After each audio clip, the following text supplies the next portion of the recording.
Boa tarde a todos, né, que estão presentes, participando hoje desse nosso webinar, que a gente traz a Pantrigo Advocacia, junto com o Fred, psicólogo empresarial, onde nós vamos trazer os assuntos principais da NR1, sobre os riscos psicossociais na NR1, que passa agora a ser obrigatório em 26 de maio de 2025. Que existe grande possibilidade, tá, de um adiamento, né, Fred?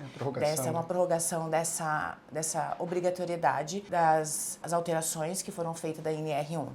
Ainda não há nada concretizado, né? Mas, então, vamos trabalhar com a possibilidade de que realmente nós temos a obrigação, as empresas passam a ter a obrigação de estar realmente enquadradas e obrigadas a cumprir a NR1 a partir de 26 de maio de 2025, tá? Havendo qualquer adiamento, né, dessa obrigatoriedade, nós vamos estar trazendo também para vocês no nosso site da Pantrigo Advocacia. Tá joia. Olá pessoal, boa tarde. Deixa eu me apresentar, eu sou o Fred Figner, sou proprietário da Fred Explica Consultoria Empresarial, que é uma consultoria de psicologia empresarial. E hoje a gente vai trazer um pouquinho sobre as informações da NR1, tá? E sobre tudo isso que está acontecendo e todo esse debate que está provocando com que as empresas, empresários, líderes, eles tenham uma reflexão e uma atuação específica agora nesse novo momento. Então, antes da gente falar da NR1 e falar de riscos psicossociais, falar de saúde mental nas organizações, a gente precisa entender os eventos, né, que aconteceram nos últimos anos e que faz com que a nossa população ela venha enfrentando alguns desafios. Então, o primeiro ponto em relação à questão da pandemia. A pandemia ainda muitas pessoas ainda estão com resquícios emocionais pós-pandemia. Até mesmo quando a gente vai passar álcool toda hora, a gente acaba se condicionando a alguns hábitos que foram adquiridos. O aquecimento global, então quando a gente fala o nível de calor, ele aumenta o nível de irritabilidade das pessoas, ambientes quentes deixam a gente mais agressivo. A polarização política, então você tem uma divisão entre partidos, ideias, religiões, conceitos, então você vai fazendo subgrupos e eles vão conflitando entre si, isso gera adoecimento. Guerras, se não são guerras, quando não só me referindo à Ucrânia, mas como a Rússia, outras tantas guerras no mundo, guerras também internas. E a violência. Né? O Brasil ainda continua sendo um país com muito feminicídio e também muitos assassinatos às pessoas com orientação transexual. E as redes sociais. Então, a gente tem aí a nomofobia. A nomofobia são vícios por equipamentos tecnológicos. Então, uma sociedade viciada em equipamentos tecnológicos também vai gerando uma dificuldade de isolacionismo nas pessoas. Bem, pessoal, esses números eles vão impactando a nossa sociedade. Então, o Brasil ele continua o país mais ansioso do mundo, segundo a Organização Mundial da Saúde. O quinto em depressão.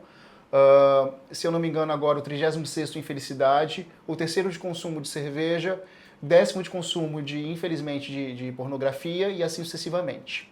Então, quando você tem os dados onde você tem uma população adoecida, quando a gente pensa na população brasileira, recortando aqui um pouco, né, o nosso país, a gente também tem o universo do trabalho que é impactado por isso.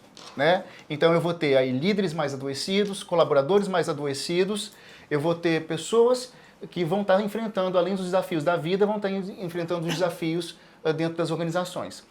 A gente está com uma pandemia de saúde mental no Brasil, daqui a pouco a gente vai trazer os números, mas a gente também está com uma pandemia de solidão. Então a próxima pandemia no mundo é a pandemia da solidão, muito por conta da tecnologia. A Organização Mundial de Saúde já estuda essa pandemia. Uma recomendação de leitura é o livro O Século da Solidão, onde você tem estudos que comprovam ali o tanto que a solidão impacta e adoece as pessoas. Bem, como nós somos mamíferos, humanos, nós vivemos em bando, agregados, segregados, e nós só demos certo enquanto espécie porque nós vivíamos rodilhados de pessoas, nômades caçadores, ou seja, a gente vivia em deslocamento, caçando. Então, quando a gente fala de uma população nos índices brasileiros que estão adoecidos, isso vai impactar diretamente no nosso universo do trabalho. Aqui foram os dados que eu trouxe para vocês, né? Mais um detalhe, o Brasil é o segundo lugar de casos de burnout, só atrás do Japão, tá? O burnout é aquele esgotamento, estafamento mental, que faz com que a pessoa ela não consiga ter tela azul na mente dela. No universo do trabalho, tá? Aqui que vocês estão vendo no gráfico, são os níveis de afastamento, o número de afastamento, perdão, de ansiedade e depressão e outros transtornos mentais nos últimos anos. Percebam que de 2000, né, quando a gente tem aqui 2024, foram 472 mil casos, 328 registrados de adoecimento mental. Então, a gente pode pensar que esse número está caminhando para 500 mil adoecimentos. Aqui tem uma estratificação desse número de 141 mil por ansiedade, 113 mil por depressão e 52 mil por depressão recorrente. E aí vem os outros transtornos. Quando a gente pensa nesse número, o que acontece com o INSS? O INSS ele vai explodir a qualquer hora porque o gasto não se dá conta. E aí você vai para o SUS, mais medicação, mais uma série de coisas. E uma outra coisa que é interessante também é quando o colaborador está no seu time e alguém é afastado, ele acaba trabalhando por dois. Então você faz um círculo aí vicioso em relação a isso, tá? Marlene, aqui a gente tem alguns dados em relação a quanto que é gasto, né? Na verdade, o que acontece? Hoje em dia é gasto mais de 1.900.000 por mês que o INSS gasta em questão de auxílio-doença. Porque quando ocorre um afastamento do colaborador, a empresa ela paga até o 16º dia e depois passa para o INSS. Então isso, né, os valores que nós temos aqui hoje, atualizado até 2024, né, Fred? Uhum. A gente chega em 1.900.000 por mês. Então você imagine isso na conta do governo, né? Como é que chega o impacto disso, tá? E aí a gente tem todos esses números que vocês estão vendo aí, né? O impacto chega a quase a 3 bilhões, né? Que chegaram a quase 3 bilhões em 2024. Então é um valor expressivo. Considerável. Exatamente. Você tem 1 trilhão de dólares, quando a gente pensa no mundo, que são gastos com tudo isso, né? E aí, como você falou, R$1.900 por mês o colaborador, em média por colaborador. Então, isso é um valor absurdo, né? E sobre as penalidades, Marlene, como é que elas ocorrem aí à luz do direito? Então, como é que vai funcionar, né? A questão vamos falar especificamente sobre a questão da NR1. Então, essa NR1 está vindo aí agora com a questão da obrigação dos empregadores, né? Vai tirar essa questão somente da parte... O que, na verdade, o Ministério do Trabalho, ele pensou? Ele falou, olha, vamos fazer o seguinte, vamos tentar reduzir isso, vamos tirar isso e vamos tentar dividir toda essa responsabilidade, né? E vamos trazer essa responsabilidade para as empresas, porque hoje o afastamento, ele só ocorre quando o trabalhador ele está registrado, ele está CLT. Caso ele não esteja CLT, a não ser que ele contribua de forma individual, aí ele consegue um afastamento. Caso contrário, ele não consiga, ele não vai conseguir. Então, essas pessoas afastadas, hoje esse número de pessoas afastadas, são pessoas que estão trabalhando, né? Pouquíssimas pessoas que trabalham de forma autônoma e recolhe, né? Uhum. Então vamos falar que a gente tem hoje 95% desses afastamentos de pessoas CLT, tá? Então, o que vai acontecer? Tá? As empresas não cumprindo essas normas agora, que vão passar a ser obrigatórias a partir agora de maio de 2025, precisamente 26 de maio, a primeira coisa ela vai ser... vai ter uma fiscalização, havendo a fiscalização, vai solicitar a documentação, não havendo essa documentação, no primeiro momento é multa, e aí para que a empresa ela é multada, para que ela venha se enquadrar e venha realmente se regularizar nessa questão dessa obrigação da NR1, e depois da multa ela é fiscalizada novamente. Não cumprindo, deixando de cumprir, aí pode ocorrer inclusive a interdição da empresa, dependendo das condições psicossociais dos colaboradores, tá? E havendo ainda uma ação civil pública, tá? Por parte do Ministério do Trabalho e Emprego, ou até mesmo do Ministério Público do Trabalho, tá?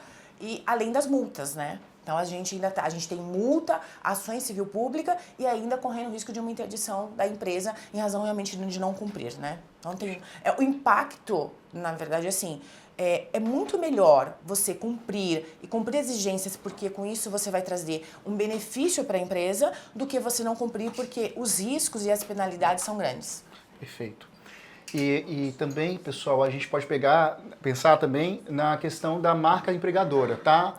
O employer brand. O que é o employer brand? É o quanto que o empregador, né, o quanto que a empresa ela tem a marca dela saudável no mercado ou não. Porque quando você tem os colaboradores, eles são embaixadores da sua marca. Então o mercado sabe também como se sua empresa é uma empresa que adoece as pessoas, ou se não, é uma empresa que cuida das pessoas. E aí a gente vai para o processo de recrutamento e seleção, que cada vez mais é complexo recrutar e selecionar, né? A gente da consultoria, por exemplo, trabalha com avaliação psicológica e uma das coisas que tem mais deixado alguns colaboradores não serem aconselháveis são aspectos emocionais. Tá? Para você ter ideia, até a questão da saúde mental ela está impactando também na contratação. Bem, vamos lá. A norma, agora a tal da NR1. Pessoal, a NR1 já existe há muito tempo. Sim. Ela já existe há décadas, né? Sim. E aí ela já falava de riscos ocupacionais, mas ela não falava de riscos psicossociais. Então, riscos ocupacionais entende que você também tem que olhar para a questão, né, se o trabalho está adoecendo o colaborador psicologicamente. Mas, infelizmente, o texto ele não estava direcionado e aprofundado nisso. Então, o texto ele foi atualizado, né, aí na Lei 1419, isso? Isso. Na verdade, foi uma portaria, né, que foi uma portaria do Ministério do Trabalho e Emprego, a portaria 1419 de agosto de 2024, onde houve essas alterações, né, que trouxe, na verdade, toda a questão do risco psicossociais, né. É realmente essa questão da obrigatoriedade das empresas cumprirem essa obrigação. Essa exigência foi feita pelo Ministério do Trabalho e Emprego, tá? Perfeito. E aí, os objetivos. Objetivo: promover ambientes de trabalho saudáveis e seguros, proporcionar diretrizes gerais para demais normas regulamentadoras, promover a prevenção de riscos ocupacionais e a prevenção e integralidade física e mental dos trabalhadores e assegurar o cumprimento da legislação trabalhista no âmbito da saúde e segurança do trabalho. Na verdade, resumindo tudo isso aqui, o que é? Ele está dizendo o seguinte, olha, importante que todas as empresas tenham um ambiente de trabalho saudável, né? E para isso a empresa vai ter que se adaptar. Como que a empresa vai se adaptar? As empresas, importante que a empresa tenha, na verdade, reuniões mensais, né? Ela tenha realmente um sistema onde o colaborador ele possa fazer a denúncia de um assédio, ele possa apresentar sem nenhum risco com que isso, se ele apresentar, ele vai ser despedido. Então, as empresas vão ter que se adaptar a tudo isso. Por quê? Numa reunião mensal, ela vai conseguir saber, aquele colaborador vai falar, olha, está acontecendo isso, deixar e ter mecanismo para isso. As empresas vão ter que se adaptar e ter mecanismo para isso, né? Para que ela possa realmente promover esse ambiente de trabalho saudável. Perfeito. Pessoal, uma outra coisa que é importante, tá? Então, quando a gente fala na mudança, a gente fala do risco psicossocial. Psico-mente, social ambiente. Então, como é que está a minha cognição para fazer aquela tarefa, né? Como é que eu estou para fazer aquela tarefa? E como é que está o ambiente? Se o ambiente ele é um ambiente que ele vai me adoecer, ou se ele é um ambiente que ele consegue ser um ambiente saudável para se trabalhar. Então, nessa atualização, aí a gente daqui a pouco vai falar na prática como é que funciona e trazer um case de uma empresa que já foi avaliada, mas é uma avaliação contínua. Então, quem que é responsável para a NR1 da sua empresa? A gestão. Então, é um trabalho colaborativo da segurança, medicina do trabalho, com medicina ocupacional, com a psicologia, onde você, de forma multidisciplinar, você consegue identificar quais são os ambientes, né? Quais são as áreas, quais são os cargos, quais são os riscos psicossociais que você tem na sua organização e fazer um plano de ação. Fred, eu vou colocar uma prova contra mim? Você não. Aí tem um advogado especialista que pode falar melhor do que eu. Na verdade, todas as empresas, basicamente, têm riscos psicossociais, umas mais, outras menos. A questão é o plano de ação, é o que você vai criar como estratégia para poder minimizar esse impacto, tá? Então, uma outra coisa que é interessante existe muito conteúdo sendo promovido sobre a NR1. E aí eu queria deixar só um alerta. Nós focamos na avaliação, nós focamos nos riscos, nos cargos e nas áreas. Nós não entregamos um dossiê dos colaboradores que estão falando da empresa ou que estão adoecendo. Imagina o tanto de assédio que isso vai gerar. Então, o foco é naquele cargo, naquela área, naquela unidade, como é que está o nível psicossocial e o que a gente pode fazer para melhorar. E aí é um trabalho recorrente, é um trabalho de continuidade. Presenteísmo, um outro conceito que é importante entender. Presenteísmo é quando eu estou fisicamente na empresa, mas a minha cognição, a minha energia, a minha atenção não estão. Então o meu nível de produtividade cai. Sabe aquele colaborador que você percebe que ele não está legal, que ele está adoecido, ele está de corpo presente, mas ele não está produzindo? Isso é o presenteísmo. Então, sem contar os afastados, imagina quanto de presenteísmo tem dentro das organizações. Então, na avaliação psicossocial, que essa avaliação que é feita dentro da organização, a gente vai responder duas perguntas principais. Se o indivíduo ele possui as características, naquele momento, psicológicas para trabalhar, né?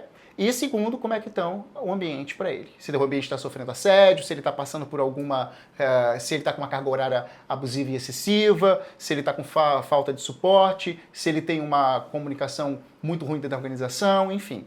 Então, os riscos psicossociais pela Organização Internacional do Trabalho vai pontuar que alguns desses parâmetros sejam identificados. E aí a gente vai mostrar daqui a pouco como é que isso vai ocorrer na prática, tá? Os benefícios, né? Então a gente tem a prevenção de acidentes, você tem a redução do absenteísmo e do presenteísmo. Clima é a percepção que os colaboradores têm da sua empresa, então isso é por isso que se faz a pesquisa de clima, tá? Mas não olha só, a avaliação psicossocial não é pesquisa de clima. A gente já faz pesquisa de clima aqui, não é isso, tá? Aumento de produtividade, bases para processos de gestão de desenvolvimento de liderança. A liderança ela é fundamental, ela tem um impacto muito grande dentro desse processo. Cumprimento das obrigações legais, evitar processos trabalhistas e melhora a marca do empregador. Quando alguém vai contratar, vai fazer parte da sua empresa, ele vai analisar no mercado como é que está a sua reputação. Da mesma forma que você vai analisar quando você vai contratar alguém. Então, o poder reputacional que a gente tem da marca ou do colaborador é levado em consideração. Algum ponto? Um ponto importante aqui, a questão do processo trabalhista. Então, quando na verdade eu cumpro a NR1, realmente na íntegra, onde realmente eu tenho todos os exames, aonde eu tenho um PGR realmente qualificado, realmente o PGR tem que ser um PGR qualificado, aonde eu consigo, na verdade, fazer um mapeamento dos meus colaboradores, as condições de trabalho, até mesmo amanhã numa possível ação trabalhista, solicitar e requerer dizer que há uma concausa daquela doença com o trabalho, você tem meios de defesa para dizer que, na verdade, não existe uma concausa da doença do trabalho dele com a doença dele. Por quê? Porque a empresa tomou todos os cuidados possíveis, está totalmente documentada. Então, assim, isso, na verdade, no primeiro momento, o empregador pode pensar, nossa, mais um custo para mim,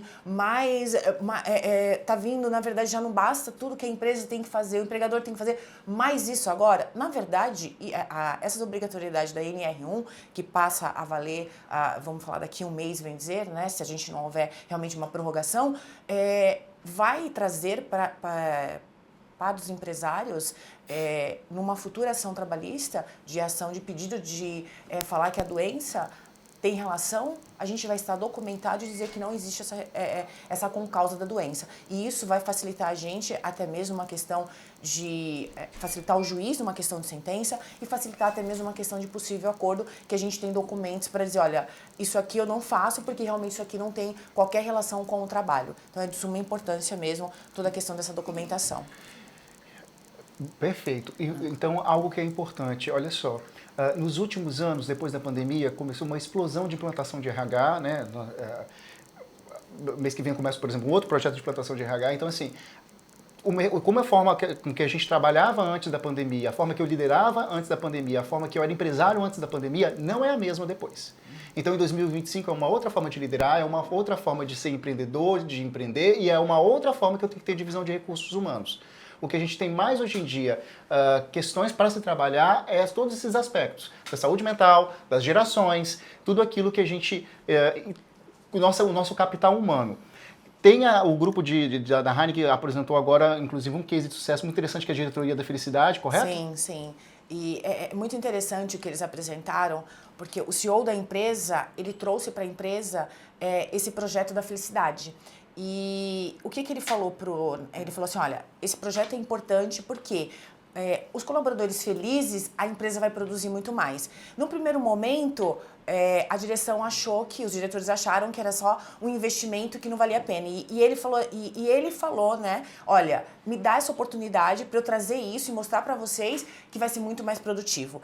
E aí ele começou a fazer reuniões que nunca houve essas reuniões na Heineken, são mais de 600 mil funcionários, e eles começaram a fazer essas reuniões e trouxe realmente esse projeto da felicidade. E dois casos que me deixaram assim muito emotiva e eu vi a importância disso.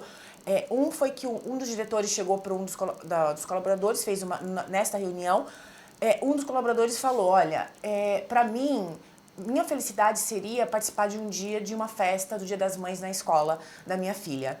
E ele simplesmente ouviu aquilo, chegou no outro dia para essa funcionária e falou, olha, na próxima festa que vai ter do Dia das Mães, eu quero que você vá e participe. E um outro colaborador falou, olha, eu sou motorista da empresa há mais de 10 anos, eu nunca tive a oportunidade de almoçar com a minha filha. E esse seria um dos meus maiores sonhos, mas é impossível, porque eu sou motorista da empresa e isso nunca vai acontecer. E um dos diretores também desse colaborador autorizou ele, num dia, ir almoçar com a filha dele. E depois ele foi ter o feedback dessas pessoas. Na verdade, essas pessoas chegaram até os diretores, né, que autorizaram. E foi emocionante, porque ele falou, essa moça, quando ela chegou chorando e falando pra mim, foi o melhor momento. Até de falar é emocionante, porque foi o melhor momento que eu tive de participar do Dia das Mães, da festa do Dia das Mães com a minha filha, que eu nunca participei. E esse motorista, ele falou, eu só não almocei com a minha filha. Eu fui buscar ela na escola e consegui preparar o almoço, fui liberado muito antes do horário, consegui preparar o almoço e fui buscar. E minha filha me abraçou e falou, pai, esse foi o melhor momento. Então, são gestos tão pequenos que as empresas poderiam começar a ter, que muda o ambiente de trabalho.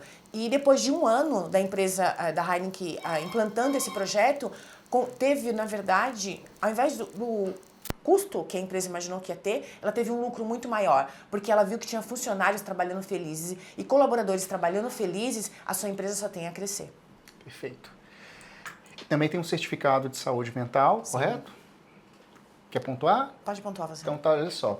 O governo, ele coloca, então, para que as empresas que elas atenderem um checklist que o governo estabeleceu, elas vão ter aí um selo de empresa promotora de saúde mental.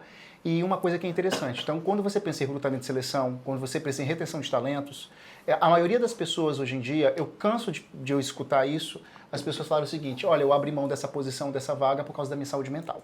Então, não é uma, nem duas, nem três vezes. Então, imagina que você tem um selo dentro da sua organização, dentro da sua marca, como empresa promotora de saúde mental, e aí o colaborador está pensando em qual empresa ele vai entrar e ele vai estudar a sua empresa. Então aí é uma oportunidade também que a gente tem de empoderar a marca, né, do empreendedor, do empresário, para que o colaborador ele se sinta, o candidato se sinta mais interessado em a sua empresa e não a outra.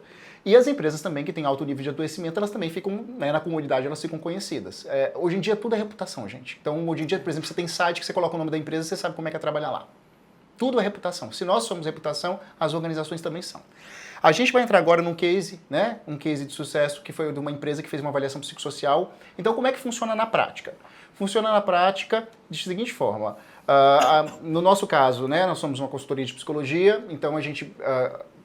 nós fomos contratados, aí o direito estabeleceu um contrato específico dentro de cláusulas de sigilo, enfim, de segurança. Não é algo simples que você vai fazendo, você faz uma reunião e explica todo o processo, explica as atualizações. E aí, no nosso caso, nós disparamos uma ferramenta, que nós trabalhamos com testes psicológicos, e nesse caso é um teste psicossocial.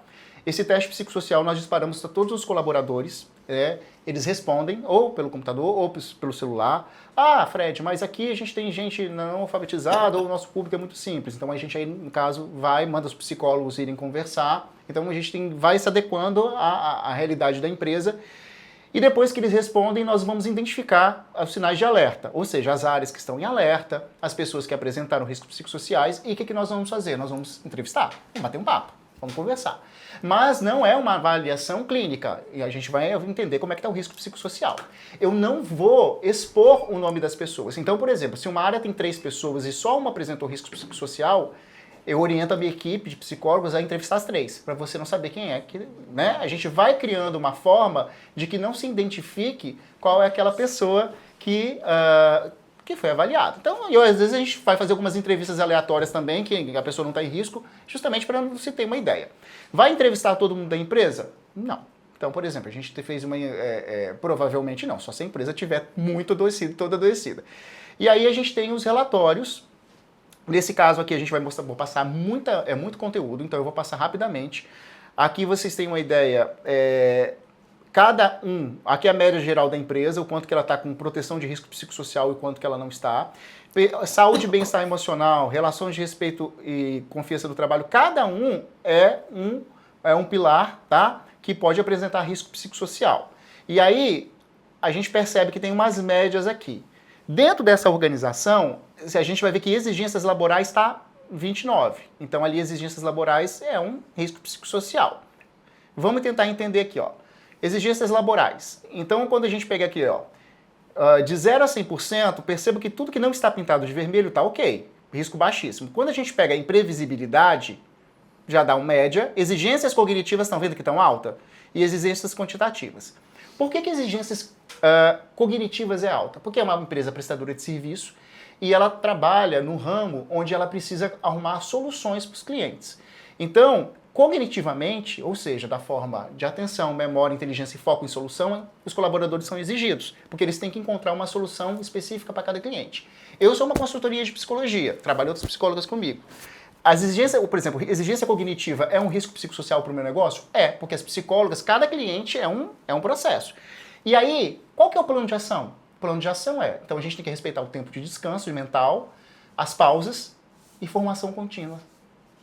Porque como é que eu vou colocar um time de psicólogas trabalhando com NR1 se eu não pago um curso, 2 cursos, não ponho no congresso, não dou ferramenta? Então, nesse caso, o plano de ação é o quê? Formação contínua. Então, não adianta a gente fingir que um determinado negócio ou outro não vai ter risco psicossocial, porque vai. A questão não é ter o risco psicossocial, a questão é o plano de ação que a gente tem. Aqui, no caso, os demais áreas foram tudo tranquila. Ansiedade vai dar alta para todas as empresas, tá?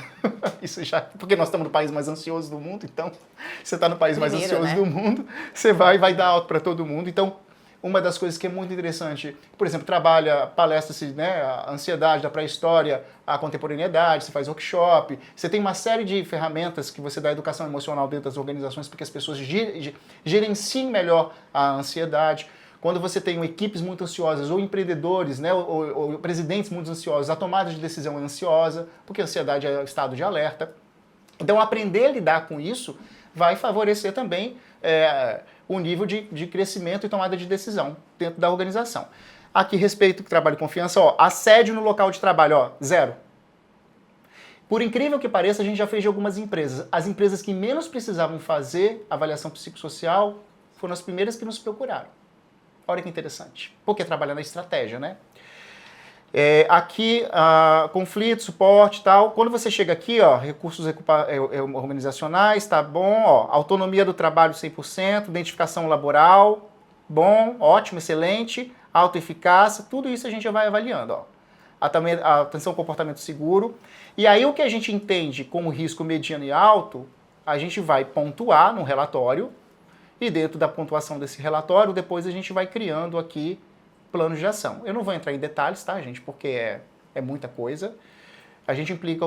Esse relatório, ele é feito e ele é entregue, né, para a Medicina e Segurança do Trabalho para que ela possa compor o PGR dela. PGR é Programa de Gerenciamento de Riscos. Então vai lá, ver o risco físico, químico e tal. Nós, consultoria de psicologia, nós fazemos a pesquisa, o levantamento, né, baseado nas técnicas psicológicas, na nossa escuta, no nosso know-how, para entregar um material o máximo possível acessível e de fácil compreensão para a medicina e segurança do trabalho, colocar no programa de gerenciamento de riscos. No segundo momento, aqui, ó, por exemplo, a gente tem os alertas individuais, a gente sabe que pessoa está com risco psicossocial, a gente não passa isso para a empresa assina um contrato com a gente, né, com a orientação porque a gente não vai fazer uma caça às bruxas e, dependendo do RH e da gestão, uma falta de maturidade e aí começar a expor a pessoa dentro da organização. Isso é um problema que geraria dano moral e seria terrível, né? E a gente tem a LGPD, LGPD, né? LGPD aí atuante, então realmente não seria possível. Isso nem trazer os nomes para a empresa, né? Na verdade, quando a gente está falando de todo...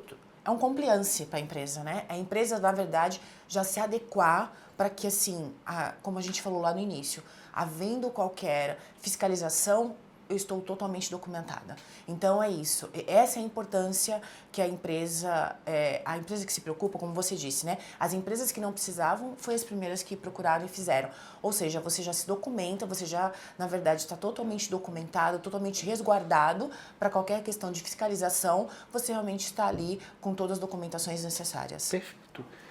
E atuar na estratégia, né? Exatamente. Então, assim, qual o plano de ação que a gente vai mover? E aqui vem as recomendações. As recomendações, a gente passa um relatório, os tipos de treinamento que ela pode fazer, Nós da consultoria conseguimos apoiar tanto no levantamento dos dados quanto também nos projetos de saúde mental dentro das organizações. Muita liderança, a liderança ela também precisa ser preparada para isso. A gente tem no Brasil um gap muito forte de pesquisa de liderança, de líderes que não são preparados, então continua se promovendo muito, mas se dá algum tipo de suporte, aí sofre o líder, sofre a equipe e sofre a empresa, tá? Para quem quiser um e-book, a gente manda um e-book que a gente construiu, que é o contato@fredexplica.com.br. E do ponto de vista prático, depois que é entregue esse relatório, faz o plano de ação, a empresa sobe para o PGR, fica ali documentada e ela tem um plano de ação que ela vai conduzindo aí nos meses e depois ela vai medir para ver se está acontecendo, como é que aquele risco continua. É uma oportunidade da organização também se reformular, ou seja, dela entender como ela está atuando, porque muitas vezes a gente não tem consciência de como está o clima, como é que está o assédio, como é que estão as exigências, como é que está a nossa população e o que a gente precisa fazer. Então, de uma certa forma, Fred, e se eu criar um PGR, se eu inventar um PGR, aí a doutora pode falar melhor do que eu, mas imagina o fiscal, né, o fiscal do trabalho, o gestor do trabalho, chegando na sua empresa, pedir seu material e depois sair para sua empresa conversando com seus colaboradores, perguntando se foi aplicado alguma ferramenta, se alguém conversou com eles e como é que foi feito. E não tem. E aí o que acontece? Aí a gente já sabe, né? A gente já sabe. A multa, depois de multa a gente tem a questão da ação civil pública, então assim, é realmente um risco para a empresa, né? Realmente é um risco. De uma eventual fiscalização, nos processos trabalhistas mais para frente, vai ser solicitado também? Sim, eu falei, exatamente, falei sim. Isso aí... Só repetir a pergunta, né? Sim, só repetir. Na verdade, a gente tem uma pergunta aqui, que é a seguinte pergunta. Solicitado essa documentação, né? Amanhã ou depois vai ser solicitado... obrigação da NR1. A empresa tem essa obrigatoriedade. Numa futura ação trabalhista, você é obrigado a apresentar essa documentação? Sim, é isso, né? Sim, exatamente. Você vai ser obrigado a apresentar essa documentação, porque quando a gente está falando de riscos psicossociais, realmente vai falar que eu tive aquela doença diante do meu ambiente de trabalho. E você estando totalmente documentado, você vai apresentar e falar, olha, não, realmente essa doença que você obteve ou essa questão de saúde que você tem não está relacionado com o seu ambiente de trabalho. Então, essa é realmente a preocupação, como nós já falamos antes, né? E a questão de realmente você estar documentado para você comprovar em juízo que não há relação de concausa da doença com o ambiente de trabalho. Vai até ajudar, né? Porque hoje com certeza. É um problema sério de... Sim. Pedir a indenização, né? Isso. Pedir a indenização. Não, então realmente é realmente aquilo que a gente fala. É você fazer um compliance da empresa. É você estar realmente regularizado, documentado. Isso, na verdade, quando você tiver uma fiscalização, além da fiscalização, em futuras ações trabalhistas você vai usar. De suma importância você usar essa documentação em ações trabalhistas. Fazendo só um adendo, como o Fred havia falado, não adianta você montar um PGR. Só montar um PGR, montei o PGR, solicitei para a empresa que fizesse meu PGR. A empresa, né, normalmente aquele PGR colhe e copia. Normalmente aquele colhe e copia de PGR.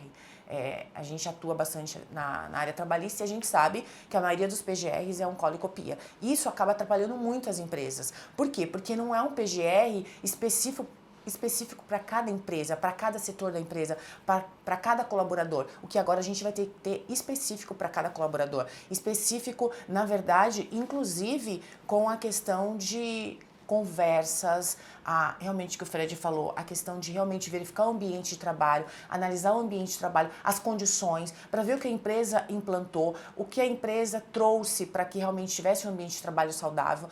Tudo isso vai ser necessário, não somente o PGR. Perfeito. Tem alguma pergunta no chat? Tem algumas aqui. Por enquanto não. Tem?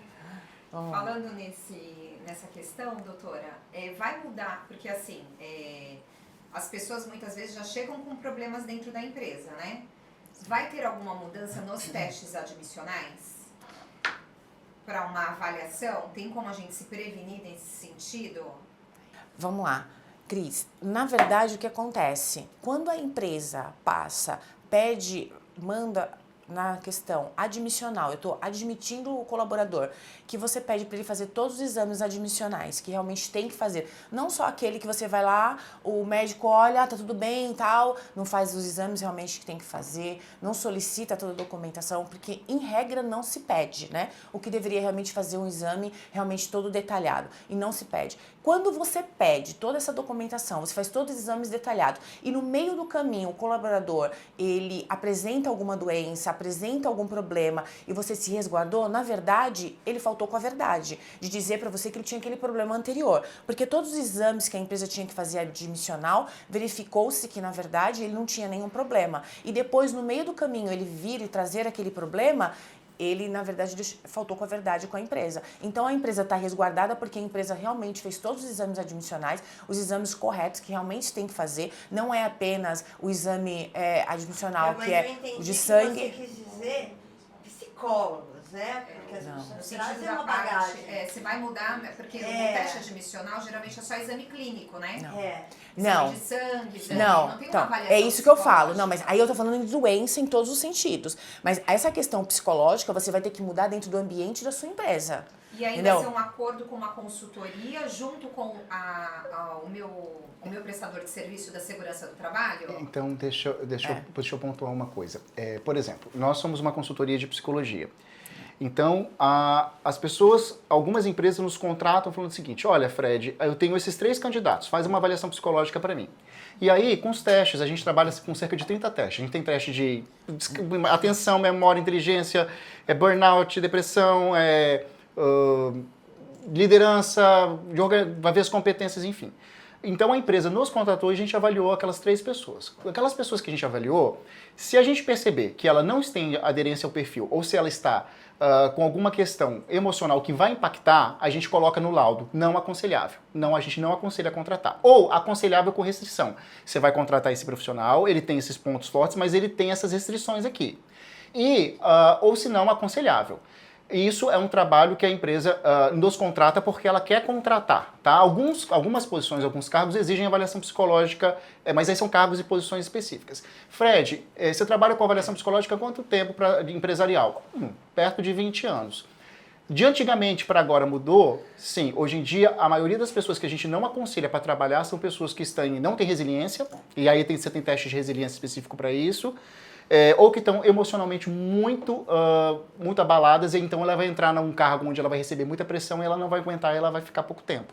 Então, nos últimos anos, a gente tem dado muito não aconselhável e aconselhável com restrição. E aí, se você tirar uma foto 10 anos atrás, você tinha muito mais aconselháveis. Então, o processo de seleção é um processo onde você tem que ter uma pessoa habilitada para fazer entrevista. E, infelizmente, a maioria dos RHs que eu vou implantar, eu ainda tenho que dar treinamento de como elaborar entrevista, porque as pessoas acham que é só pegar na internet.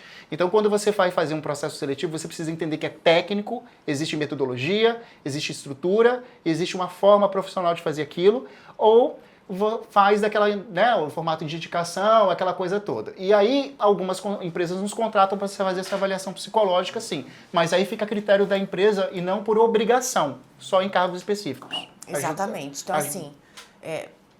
Imagina.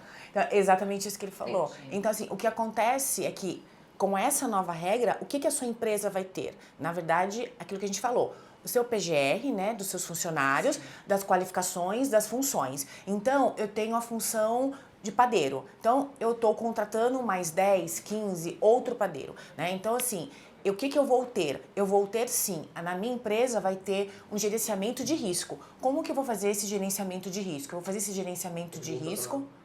Tá. Tá. Eu vou fazer esse gerenciamento de risco dentro da minha empresa com o quê? Com as minhas reuniões mensais, com realmente bate-papo com o pessoal, uma pessoa realmente especializada que tenha realmente, como o Fred acabou de falar, uma pessoa que faz a contratação, que tem esse feedback para poder passar para o diretor da empresa. Então, é essa relação e é esse trabalho que a empresa tem que ter a partir de agora. Ou seja, trazer para a empresa um ambiente de trabalho saudável e aonde ela promova esse ambiente de trabalho saudável.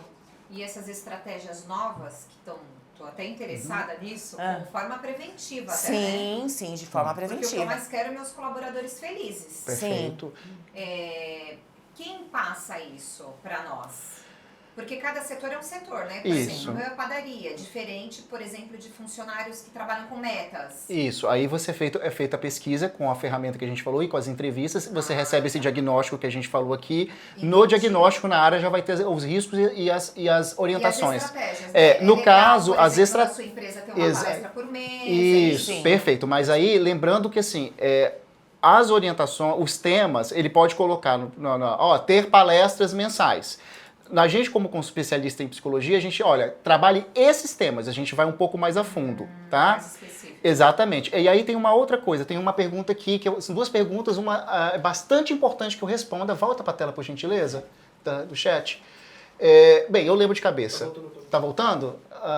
Primeiro, aqui no processo seletivo, eu posso perguntar de orientação sexual, religião, tal, de forma nenhuma. Aqui, ó, falando de missão, quando está orientação sexual, religião, não. Imagina a sua empresa ser identificada em 2025 como uma empresa que não contrata porque a pessoa é hétero, homo, bi, você pode não contratar e é um direito seu, mas você não pode verbalizar isso. Ou por religião. Então aqui é uma empresa onde eu não contrato pessoas que têm religião de matriz. Gente, Jamais. olha só, dentro do risco psicossocial, uma das coisas que se trabalha muito é assédio no local do trabalho, que é sexual, ou diversos tipos de assédio, a doutora vai saber. E em processos seletivos, não pergunte isso. Jamais. Você não pode colocar, inclusive, na vaga se é homem, se é masculino ou feminino. Sim, exatamente. Então, e é muito bom que apareça essa pergunta, porque quando a gente vai fazer treinamento para as pessoas que entrevistam, me preocupa, porque ainda a pessoa que está defendendo a tua empresa como RH, ela pode estar colocando a tua empresa, inclusive, em risco, a postura que ela tem. E uma outra pergunta que tem aqui, um profissional com mais de 10 anos, qual que seria indicado o acompanhamento emocional dos colaboradores novos? Olha só. Acompanhamento emocional, vamos colocar algumas estratégias práticas, tá? Então, olha só, o que é psicoeducação? Psicoeducação é quando eu oriento os meus colaboradores a lidar com as emoções no ambiente de trabalho.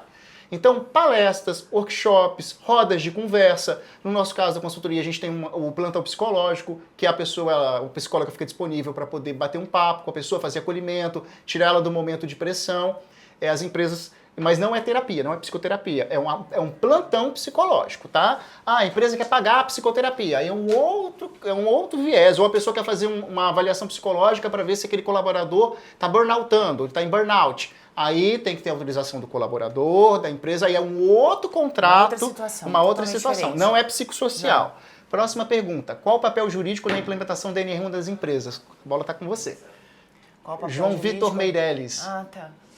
Na verdade, o papel jurídico é realmente mostrar para a empresa a importância dela cumprir a NR1, né? Realmente na íntegra, para que os efeitos futuros sejam o menor possíveis em questão de fiscalização e, na verdade, a facilidade em questões de ações trabalhistas. Facilidade em que sentido? A empresa totalmente documentada. E aí, em ações trabalhistas, a obtenção do êxito é muito maior. Né? Então, é essa questão que o jurídico tem em orientar a sua empresa em cumprir realmente a NR1. Perfeito. Tem uma outra pergunta aqui. Quando a empresa fica ciente da situação do funcionário que está enfrentando problemas psicológicos, qual seria a melhor saída para ajudar esse funcionário?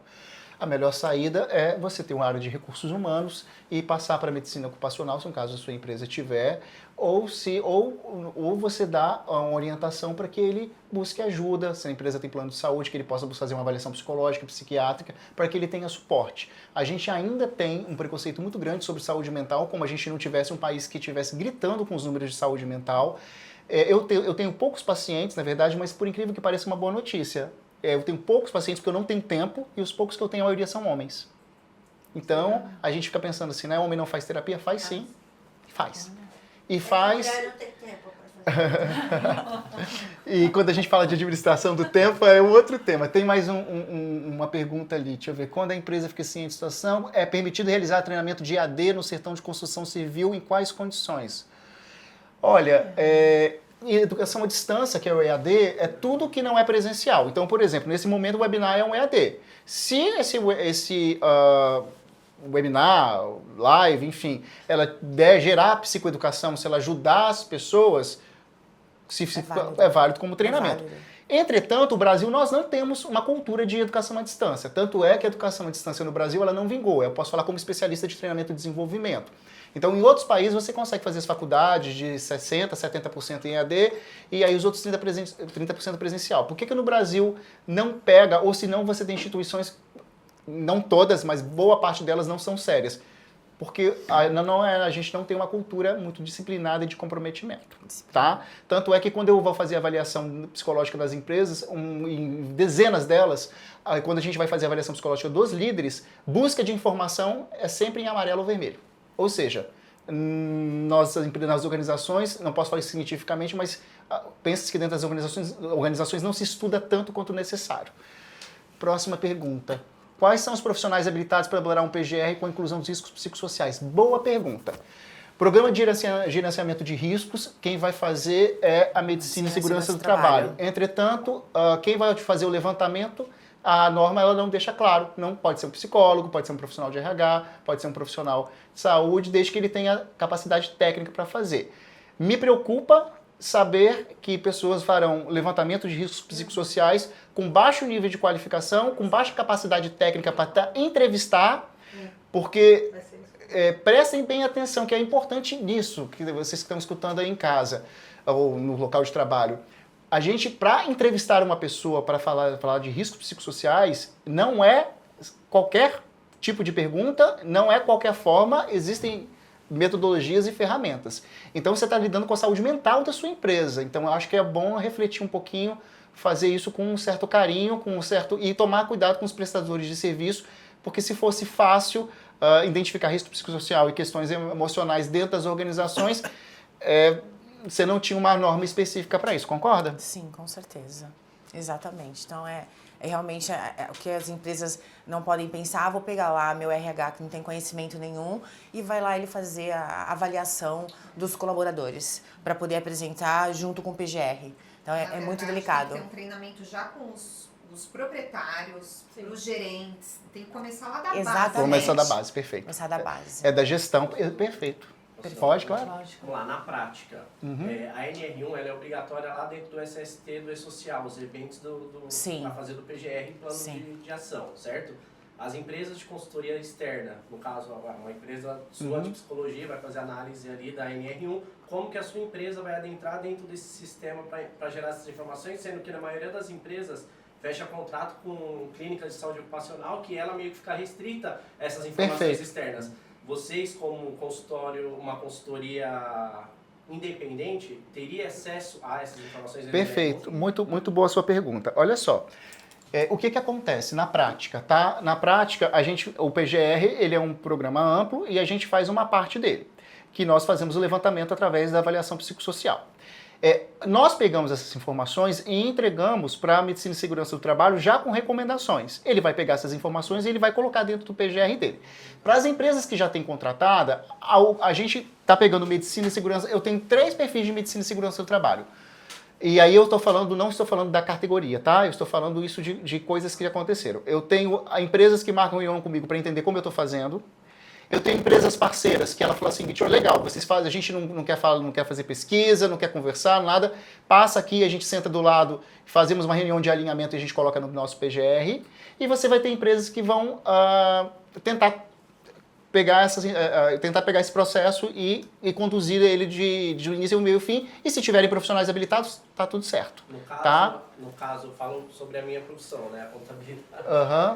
O mais interessante para mim é indicar os clientes, né, a exigir que a empresa que ele contrate para fazer a medicina do trabalho ou tenha uma especialidade psicológica na psicologia para poder apresentar de forma assertiva a NR1, ou, no caso, exigir que aquele contrato, ela vá lá e mexa naquele contrato, porque aqui na região é meio monopolizada essa situação de poder entrar e, né, as clínicas, elas não querem, elas querem ter todo o serviço amarrado, só que aí fica um serviço muito genérico, de copia e cola, e aí as empresas vão acabar ficando com o perfil do profissional exposto a um burnout, a às vezes a uma insalubridade, no caso, então assim, a empresa fala, eu tenho um documento, mas fica genérico. Se tiver um problema futuro, você não tem como olhar como lá a fundo, não tem. Vai ter bem genericamente com Ctrl-C, Ctrl-V lá no PGR E as empresas vão acabar sofrendo essas sanções a esses problemas. E aí eu tive os dois cenários. Eu tive empresa de medicina e segurança do trabalho que falou, legal,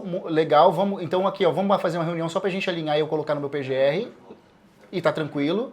E aí é o correto, né? E eu tive outras que tiveram extrema resistência, como a gente tivesse invadindo a área delas. Logicamente que isso não reporta uma categoria, nem de forma nenhuma isso fala dos profissionais. Isso tem empresas e empresas. Agora, a gente tem que pensar que psicossocial é multidisciplinar. Então, eu tenho o direito, né? Eu tenho a psicologia, eu tenho aí a medicina ocupacional, eu tenho a medicina e segurança do trabalho, então eu tenho a área de RH, eu tenho a gestão. É um trabalho colaborativo.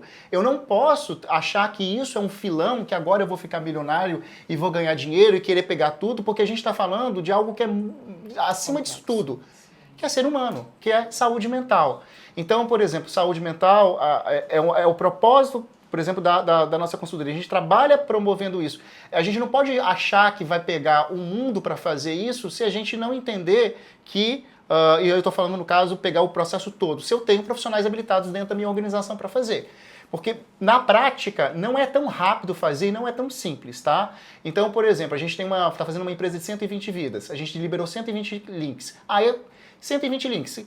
E quem que não tem dificuldade de responder? E quem que não tem tecnologia? Então, assim, vai marcar entrevista, não pode. Então, o processo, na hora de fazer a avaliação, ele não é avaliação de uma semana, 20 dias, 30 dias. Dependendo da organização, dura 30, 60. Não é tão simples como as pessoas pensam na prática. Só fazer Respondeu? Só um minutinho, só para complementar aqui, Jefferson. O que acontece? Nós sabemos que é monopolizado, né? É importante que a empresa exija e fala para a empresa, olha, você tem a sua parte, o seu papel, mas tem os outros profissionais que têm os papéis deles. E eu quero esses outros profissionais que façam essa outra parte. Porque assim, realmente, depois, o prejuízo quem vai ter é a empresa. Quem tem o prejuízo é a empresa. Então, assim, independente, eu estou contratando, eu estou exigindo. Então, o serviço que eu quero de você é desta forma e nessas condições. Então, é isso que você tem que fazer. Então, isso é muito importante. Eu recentemente tive uma ação trabalhista e nós tivemos um grande problema no PGR. Um grande problema, onde não tinha a qualificação dos funcionários e a função de cada funcionário que fazia. Então, assim, a empresa foi realmente penalizada e prejudicada porque, na hora da perícia, a primeira coisa que o perito me pediu foi o PGR. O PGR daquele funcionário, daquele colaborador, daquela função. E nós não tínhamos. Né? Mas assim, é um problema então, assim, que também a medicina do trabalho não conversa com contabilidade. Contabilidade te manda o contrato de trabalho, copia, cola. Então, vamos falar de uma forma abrangente, a gente tem que melhorar tudo. Não, então, mas vamos lá. Principalmente nesse ponto, vamos falar esse ponto específico. Tá. Esse ponto específico, como o Jefferson acabou de falar, é um monopólio. A gente sabe como é que funciona. Sim. Então, assim, é eu que estou contratando, empresa que está contratando, fala, olha, eu quero dessa forma, eu exijo dessa forma. Na verdade... Da gestão. Exatamente. Né? Você está entendendo, Jefferson? Então, assim, a fiscalização... Que, na verdade, o que muitos não fazem. Simplesmente você pega o documento, você está ali achando que ele está fazendo o que é o certo. Por isso que é a importância de você ter um jurídico. Porque se você tem um jurídico, você manda toda a documentação para o jurídico. Sim. Olha, isso aqui está errado, isso aqui tem que refazer, isso aqui precisa alterar, isso aqui...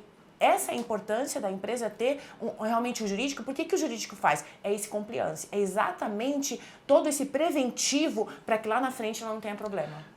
Uma outra consideração que é importante também, vou pegar gancho aqui na tua fala. Vou colocar na internet, vou baixar uns formulários que tenha para de fazer. Tá, ok. O formulário, ele está tropicalizado, ele é validado, né? Essa ferramenta ela é validada. Como é que o profissional... Então, assim, aparece de tudo para tudo. Você tem, assim, gente, eu como psicólogo, né, já...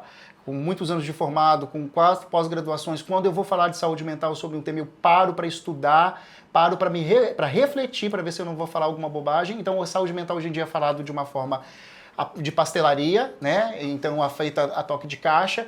E aí você tem um nível de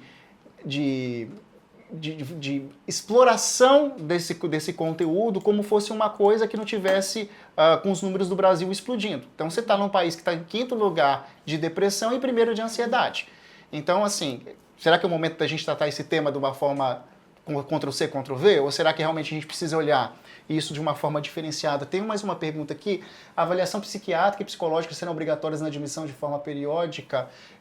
Conforme a gente falou, a avaliação psicológica, tá? Ela acontece quando a empresa contrata uma consultoria de psicologia, um psicólogo, para poder fazer isso. Existem alguns cargos que precisam de avaliação psicológica, mas não é por causa da NR1, não. Então, se você tem uma boa prática, que você quer contratar uma avaliação psicológica para saber se você deve contratar uma pessoa ou não, você vai contratar uma empresa especializada para fazer isso, mas aí é um projeto seu, não porque a NR1 está exigindo isso, tá? E aí você tem dentro dos testes psicológicos que são validados pelo conselho que só o psicólogo pode aplicar, e você tem testes comportamentais também. Então também tem que saber diferenciar, ou seja, tem que pedir orientação de um especialista, porque a gente tem 30 testes, então tem teste que vai caber com o público e tem teste que outro não, tá? Perfeito. Pessoal, eu vou pedir só um minutinho para vocês, agradecer a oportunidade, falar só um pouquinho da Fred Explica, Psicologia Empresarial, vou pedir só uma licença. Então, nós somos uma consultoria de psicologia empresarial, nós focamos em 4 pilares. O primeiro pilar dele é a avaliação psicológica, então a gente faz tanto para desenvolvimento quanto para seleção. Então eu tenho um time de líderes, eu vou lá, faço avaliação psicológica, faço o levantamento e eu sei como é que é desses líderes, que tipo de treinamento que eu preciso dar, tá? Segundo pilar que a gente faz é o pilar de treinamento e desenvolvimento, palestras, workshops, trilha de liderança, formação dos executivos. O terceiro são projetos de saúde mental no trabalho, avaliação psicossocial, temas diversos. Eu trabalhei fortemente na pandemia dando suporte a empresas e a líderes. E o quarto é consultoria e assessoria, que são para a gente poder implantar RH ou dar suporte ou treinar o RH. Tá? Então aqui são alguns dos nossos serviços. Se quiserem conhecer mais, a gente está nas redes sociais. E a gente também trabalha com Lego Cities Play, que é uma metodologia de treinamento com Lego, que eu sou um certificado internacional, e a gente consegue construir soluções e fazer muita coisa com o Lego, por incrível que pareça. Tá? Agradecer mais uma vez pela oportunidade, parabenizar por estar sendo uma promotora de saúde mental na região e com seus clientes, porque isso é um ato também de contribuição social que nós, como profissionais, né, também temos. É isso, pessoal, estou à disposição. Obrigada. Eu também queria agradecer a todos por esse momento, né, os que estão presentes, os que estão online também. Realmente a gente trazer esse assunto e a importância de trazer para todos o ramo, né, empresarial, a importância de realmente a sua empresa se enquadrar, a sua empresa realmente estar adequada às novas regras e, como eu digo, né, você está realmente regularizada, você está trabalhando conforme a lei exige que você trabalhe, pode ter certeza que o impacto para você lá na frente vai ser muito menor. E a gente sempre fala isso pensando em questões trabalhistas. Então, hoje em dia, a Justiça do Trabalho é muito diferenciada de 10 anos atrás. Antigamente, a Justiça do Trabalho ela não via nenhuma documentação, ela ignorava tudo que o empresário trazia nos autos. Hoje não. Hoje, realmente, é visto com outros olhos a questão do empresário. Então, o empresário mostrar, numa situação como essa, que realmente ele já cumpre, ele tem uma empresa com compliance, com toda a regularização, cumprindo as regras, uma probabilidade de uma ação numa improcedência é muito maior do que o reclamante ter uma procedência numa ação. E para a empresa trabalhar dessa forma, inclusive os certificados que ela pode ter, né, de qualidade, como a gente acabou de falar, que a ANR, o governo vai apresentar um certificado de qualidade, mental, né, de saúde mental. Então isso é muito importante. Agradeço a todos, agradeço a presença, agradeço, Fred, muito obrigado, viu? Foi um prazer. Obrigado mesmo, obrigado a todos. Uma boa tarde a todos. Boa tarde.